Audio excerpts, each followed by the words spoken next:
Hi Stampers, welcome to Great Inkspirations. My name is Kim Tolbert and I'm an independent Stampin' Up! Demonstrator. I have 4 cards to share with you today that are basically the same card, just done in different sizes and with different colors.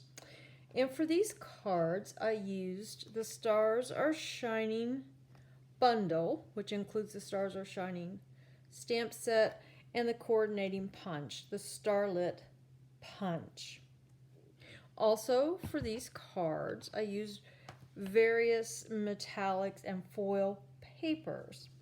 For this one I used the gold version of the brushed metallic cardstock, and that is on page 32 of the current mini catalog. It is returning from last year. It was also in last year's mini at the holiday time. And then for this one, I used the silver foil specialty paper. And there are 3 shades of silver in this pack of paper. And you can find that on page 23 of the mini catalog. Now for each of these, I used another paper. They're foil sheets that are returning in this catalog. They were around last year at holiday time. And this is the green foil that I used for this card. And it comes also with the red foil that I used for this card. Now, on my blog, there will be instructions and supply lists, measurements, and all that to make each of these 4 cards. What I want to talk to you about today is just some tips on using this punch, and also a tip on how I did this. The greeting says Merry and Bright, whereas the greeting and the stamp says Be Merry and Bright. Now, I got the idea for this card from the mini catalog on page 14. I liked that card, but I changed it up a little. And while I was working and designing the way I wanted to do my card, I realized this punch could be a problem. And I have actually encountered this with another punch or 2 along the way over the years that I have been stamping. So let's just take some cardstock here and I'll show you what I mean. Take some Night of Navy ink. We'll ink up the stamp. We'll stamp. And now let's punch. Well, that's not going to work. Well, that works. Okay, good. I could punch that way. But let's punch it again. There we go. Yeah, that ought to work, right? Oh, it does. That's surprising. Most of the time when I punch it, it doesn't work. But the way that I have found, the easiest way I have found to make sure that I'm punching the correct way so it will fit in the punch, there's a couple of them. First thing I did, I made a template. I just put the cardstock in and punched and got this. I drew the arrow, and this shows me that it needs to go into the punch this way. And then there's a couple things I can do with that. I can either ink my stamp and punch in the template, or I can just have the template there, get my stamp positioned, okay, that's correct, and stamp. Or the other thing I did was I just stamped the image and drew my arrow so I know which way to put it in the punch.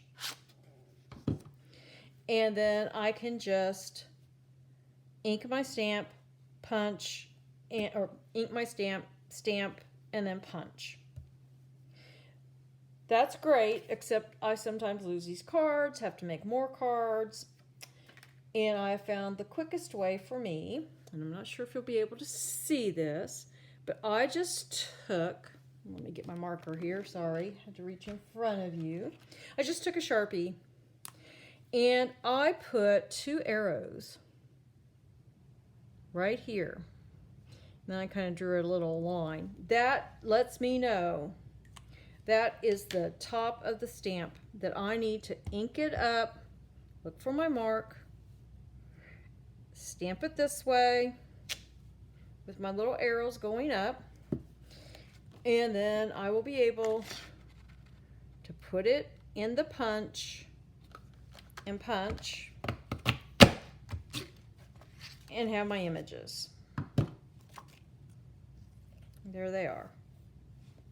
There's that little teeny tiny star right there. Oops.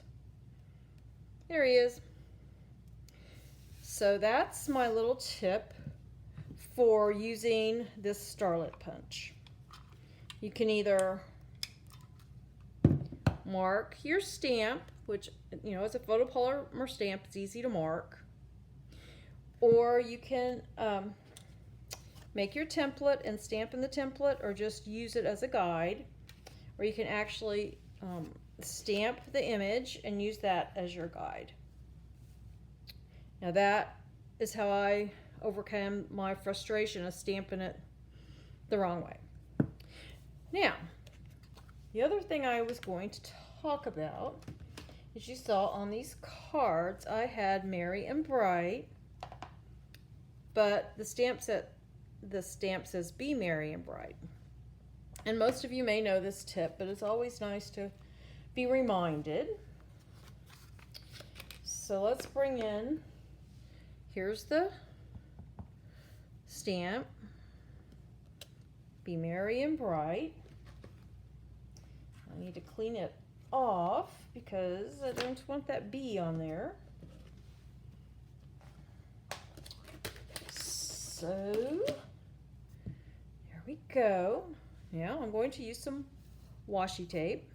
You can also use any kind of tape, masking tape, painter's tape. I have used Scotch tape in the past, and I just tape over the word B. There's my Merry and Bright. Remove the tape.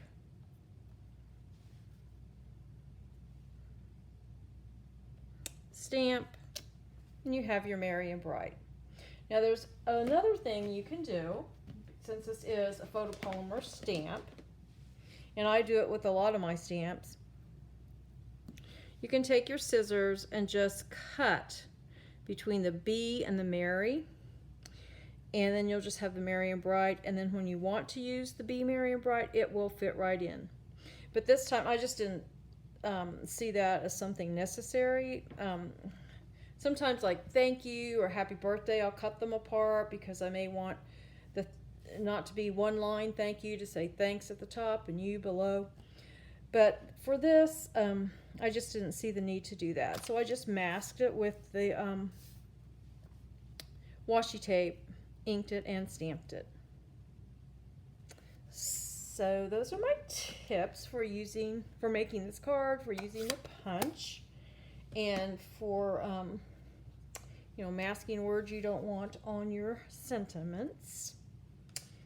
Here we go. Here are the cards again.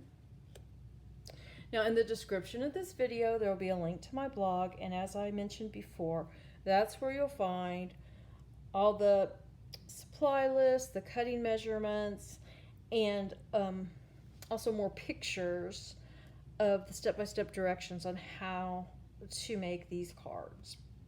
Now you may notice that this card is a little different in size. I made this to fit in a letter size envelope.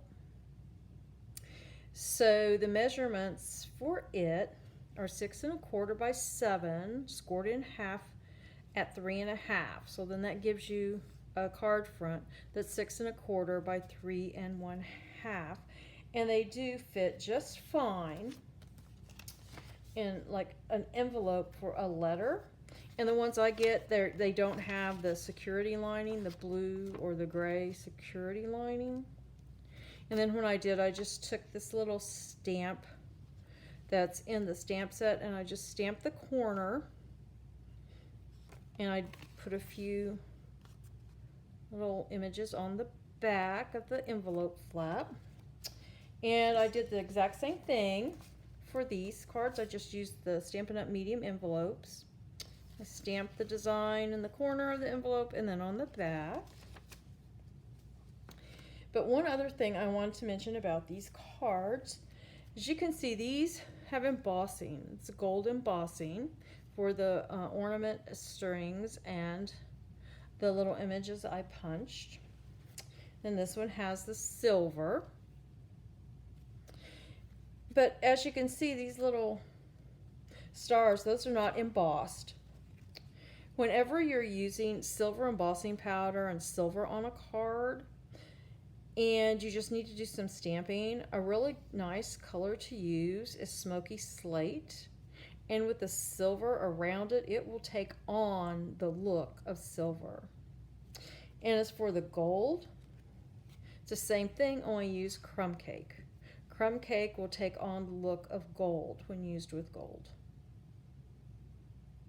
So there you have it. Those are my cards that I was sharing today, and a few tips for making them and some inks to use, how to mask your sentiment, and how to use this punch.